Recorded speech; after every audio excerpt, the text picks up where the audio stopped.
paņem viņu salādē un 3 īstnieku var noripināt. Parādās, kur ir elektrika podziņa, piespied elektrika, mājās noņem no vada un redz, tagad viņš iet sportā. Un te var redzēt, ka viņš lādējās, acīm redzami. Skats, ka patēriņš kaut kāds 12 litri uzreiz, ka viņš lādējās, bet forši braukt ir. Te ir, kas spiež sporta, redz, var uzlikt to ekstra boost. Un boostiņā viņš ļoti labi skan, ļoti labi brauc. Tad apniek uzliec hybrid, viņš paliek viss skaisti zils. Nu, parāda tik ekrānu.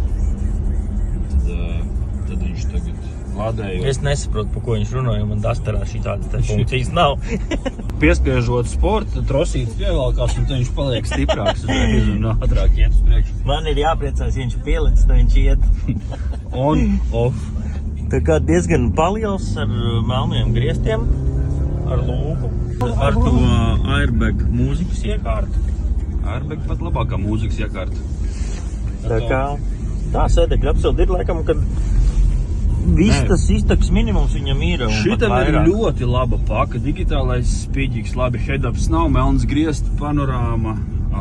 Un pats galvenais laikam tas, uz ko likt to uzspiedienu, ir tas, ka ir tās lāzera gaismas, ja?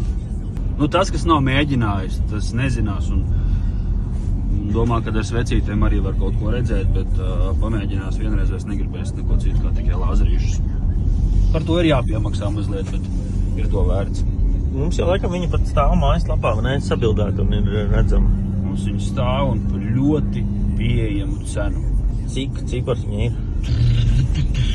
22,900 un tā šeit var pielikt, parādīt, kur tā ir no mājaslapas un vēzi.